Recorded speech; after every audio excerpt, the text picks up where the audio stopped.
So hey guys, welcome back to another video, and in this video I'm going to be telling you about how you can download NBA 2025 in your PC and laptop in 2026. So in order to do this, what you have to do is open Steam. Make sure you have Steam installed in your PC. In order to install Steam, what you have to do is open any web browser you like. For my case, I'm just going to use Microsoft Edge and search for Steam download. Once you do this, just click on this download button which is below welcome to Steam. Just click on this and click on install Steam. Once you do this, this will install an installer for Steam, and after you run the installer, it will install Steam in the default location. Once the installation completes, you will find the Steam application on your desktop here. Just run this application and this will open your Steam and search for NBA.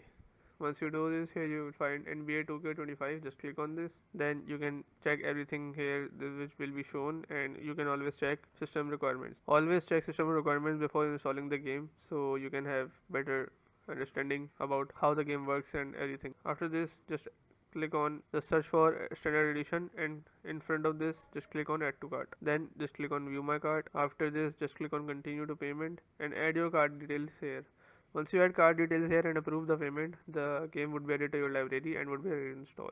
Just click on the game and click on install button. This will install the game in your PC. You will find the application on your desktop right here. Just double click on that application and your game should be working fine if you meet the system requirements. So yeah, this is it, and this is how you can download NBA 2025 in your PC and laptop. If you like the video, give it a thumbs up, subscribe, comment down below, and thanks for watching.